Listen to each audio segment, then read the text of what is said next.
and I see a hand shooting up right there, Tom. Okay. Yeah. Did you talk about the spent nuclear fuel pool at the Columbia Generating Station? Right. The Mark I and Mark II and Mark III boiling water reactors, by design, have placed their irradiated nuclear fuel storage facilities. These are the cooling ponds, essentially. When the fuel comes out of a reactor, and for a boiling water reactor, every 2 years they change out 1/3 of the reactor core and replace it with new fuel. So typically a fuel assembly will go through a life cycle of 6 years in a nuclear, in a boiling water reactor. And when it comes out after that 6-year cycle, 1/3 of it is offloaded into a storage pond that sits 6 to 10 stories up in the reactor building. So this is to facilitate the shortest path between the reactor pressure vessel and a fuel channel and a storage pond. Originally, these designs were for short-term storage. They had in mind that the fuel would be moved off for either a repository or a reprocessing facility. None of that's happened. None of it is really in the cards right now, feasibly. We're still looking at interim storage as the only plausible solution short term, but these pools have been have exceeded their design capacity many times. In some reactors, like Oyster Creek, we have 750 metric tons of nuclear waste sitting in an elevated storage pond 6 to 10 stories up in the reactor building. And I mean, that's, you might as well put a bullseye on that thing. Non-containment? It's above containment. It's in essentially under a weather cover, which is nothing more than a Quonset hut, essentially. There's no superstructure over it. Granted, the pool walls are 5 feet thick and of reinforced concrete. Some of them are steel lined, some of them are not. But any kind of impact, aircraft impact, shape charge, I mean, these are the things that make my hair stand up, thinking about the vulnerability. There's also the inadvertent heavy load drop in one of these pools could break the bottom out, drain the water. And the concern is that Fukushima Daiichi, they have a common fuel storage pond for all 6 of those units. So when that accident happened, Unit 1, for example, only had 83 metric tons only, but 83 metric tons of nuclear waste sitting in this elevated storage pond configuration. I believe that Columbia is 300 metric tons.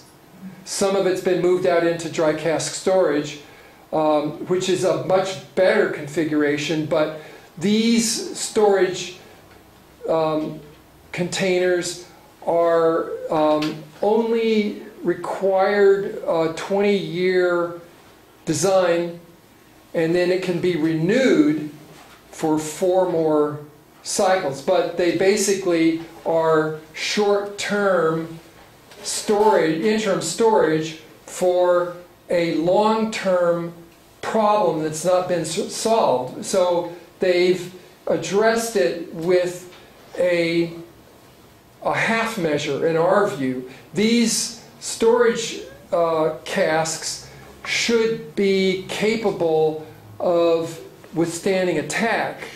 They should be hardened.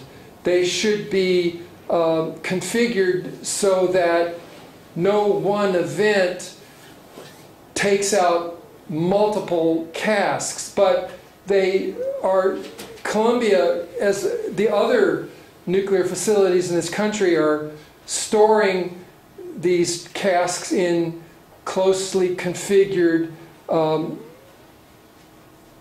tarmacs. Basically, they look like so many bowling pins out there, and but again, they've been treating the nuclear waste solution as somebody else's problem some other time. And but it's typical, that as they've treated the Hanford nuclear waste with these interim single shell storage tanks, which were completely short-sighted, we're repeating that same kind of cycle of short-term short-sightedness in the movement of the fuel out of these very dangerous elevated storage ponds into a somewhat better situation with these dry cask storage containers. Let's see.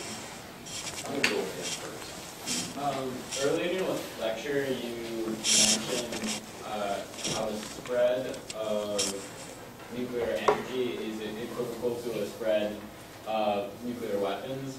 And I wanted to ask you about, can we impose our own opinions of nuclear energy policies on foreign countries? Speaking relevantly, like Iran, can we impose our own opinion about? It's much harder to, it's much harder to impose our opinion, our politic, when we in fact are in violation of our own agreements. The Non-Proliferation Treaty, basically states that, and we've agreed to begin a process of disarmament. But in fact, what we've done is we've enhanced our nuclear policy. So I agree that it is difficult to impose our politic of disarmament when we don't even have it in this country. But speaking in like the peaceful sense of for only nuclear power, could they still? I think that's our position. Our position is that there's no separation of the peaceful and the military atom. The best way to build a bomb is to put a peaceful infrastructure around it. This is how India produced its weapons. This is how the civilian approach was what North Korea presented as a signature to the Non-Proliferation Treaty. And then when they got their bomb material, they blew off the handshake. And so now we have this situation where the International Atomic Energy Agency within the United Nations is both an inspector and a promoter. So, I agree with you that there's a difficulty, there's a discontinuity here, but it's a hypocrisy. And so we've got, that's why, again, from our position, the abandonment of the nuclear issue is to first and foremost address the environmental injustice that comes with the attack on indigenous peoples to take the uranium, which is in their view, it is the body, it is the organ of the earth that we are removing, that we are attacking like a cancer. And that's where it begins, and that's where the hypocrisy begins when we inflict this dysfunction on the earth and her people and her beings at the very inception. It can only be a lie from there on out. So it'll take maybe a couple more questions, and then, well, looks like we have. Okay. You had your hand up. Go ahead. No. Yeah, you were first. Go ahead. Yeah, I wonder if you could talk about this renewal, license renewal. it doesn't make any sense to me. They had a 40-year license to begin with, and it's supposed to expire in 2023. So why did they just go through a renewal process to get 20 more years? And Right. during that time frame, we had Fukushima, so it has been granted, I believe, hasn't it? Yes, So last year. there was public meetings, you know, this was all supposed to be an open process. It lasted 2 years. What happened? How did they get a renewal? And Right. Why did they even ask for it? It Well, doesn't make sense. well, it makes sense if you're operating a nuclear power plant. From a government standpoint, a regulatory standpoint, it Yeah. makes no sense. I Right. don't care what industry. Right. I But don't care what industry. yeah. But given the nuclear industry, it seems like it's even more off the charts. Well, again, you have to put this into the context that NRC, as its predecessor, the Atomic Energy Commission, is a promoter of nuclear power first and foremost. When their regulations get in the way, they don't enforce them. We've seen that. This whole issue of license renewal, we prefer to call it license extension because there's nothing renewed about a nuclear power plant. It is in a process of degradation from the very first criticality, where the materials are being bombarded under stress. These are very, very, very harsh operational environments. And so they are degrading, and the margins are deteriorating. So I've been involved in a number of these license renewals. Unfortunately, our resources are so limited, we can't get at every one, but you're given a very limited opportunity to make a claim for a hearing. You get a notice in the Federal Register, and within 60 days of that notice, you've got to basically present your entire case. Because when you submit that challenge to the NRC, that's it. It's a winnowing process from there on. You don't get to build your case. You have to defend a whittling away. And so you're also only allowed to address passive components. You can't address anything that's under active maintenance because they claim that under a license extension, we'll eventually get to fixing it, whatever it is. If you've got a problem with the vent, for example, for these Mark I's, well, that's not a passive structure. That's not like the reactor pressure vessel, which you don't just change out. But by law, they can and have put an application 20 years in advance of expiration. The Seabrook nuclear power plant in New Hampshire put in their application for a 20-year license extension 20 years into their 40-year license. So 20 years before the expiration date, they've already got their application in. Now, is it by chance that they may have been doing this to address the advent of renewable energy? This is our assumption. This is our argument that they're putting these applications in early so that you don't have a basis for challenging their extensions with less harmful alternatives like wind, like solar, efficiency and conservation, because those kinds of things are beyond the event horizon that they're making their application for these federal actions. So, but it doesn't stop there. The industry and the Nuclear Regulatory Commission, they've invited me to come to their stakeholder meetings to talk about extending the operating licenses from not 40 to 60, but 60 to 80. So they're looking at extending the operations. They're looking at the regulatory regime to extend Columbia Nuclear Station 20 years beyond the 60 years they've just been granted. So they've already started the regulatory regime to talk about a lifetime extension to 80 years. And, you know, this is sort of, it's just void of any kind of rational thinking, because they're not, you can't get at some of these components. You know, one of the concerns, for example, is even in this 40 to 60 year license extension, they don't know how to address all that concrete that's the base mat under Columbia. They can't get at that to inspect it. You know, there's rebar, there's anchor bolts that are under attack now from corrosion, that they don't really have a seismic model for how that stuff's going to react under an earthquake condition, 25 years from now.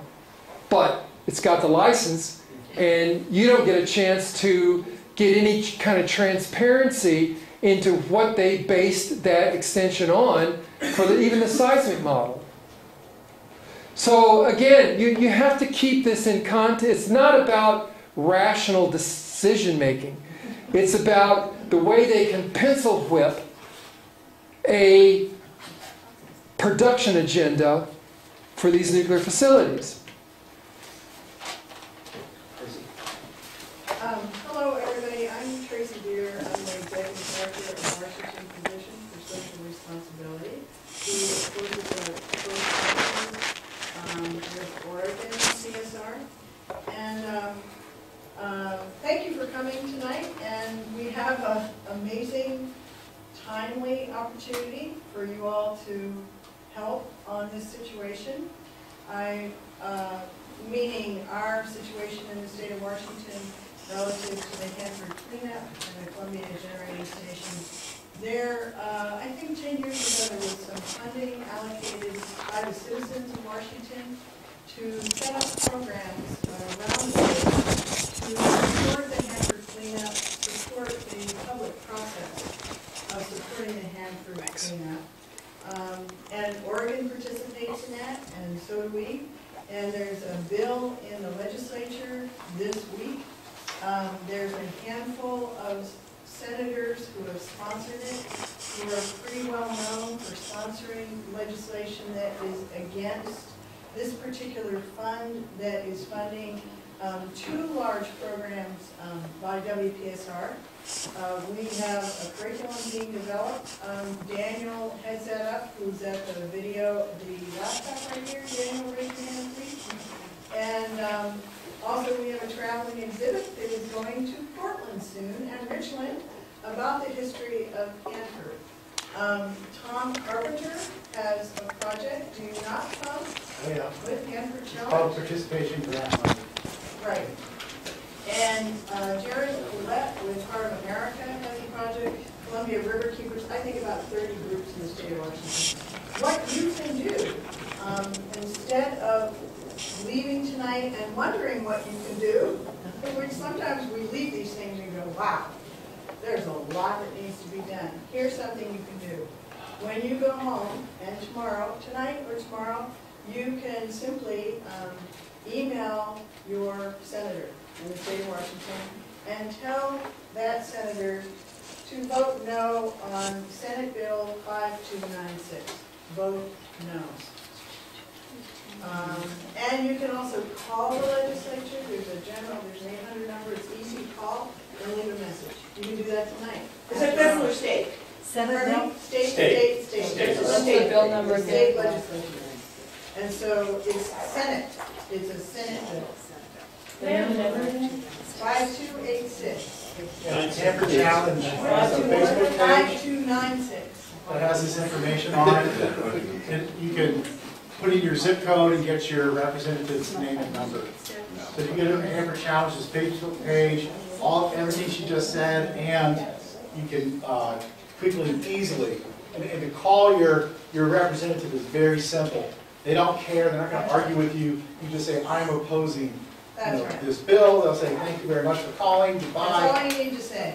Vote no on this bill. Senator. Senators. Senator. Senators. State So you senator. have a 1-800 number for Olympia? I don't have it, but all you have to do is. It's online. You can Google Washington State Legislature. Their website will come up with an 800 number. You just call that number, tell them where you live, and who you're sending. They'll tell you. who you're Call League of sending. Women Voters And call the League of Women Voters. and ask for a pamphlet, TRY. They represent you, Washington State. Thank you. All right, there you go. So don't forget to do it, please. It's very important because these are programs that are helping to keep the spotlight on Hanford and Do you have a card? Hanford cleanup. And when these I'll give you a programs card. go Let me give you away my and this funding goes away, Hanford becomes more and more of a covert activity.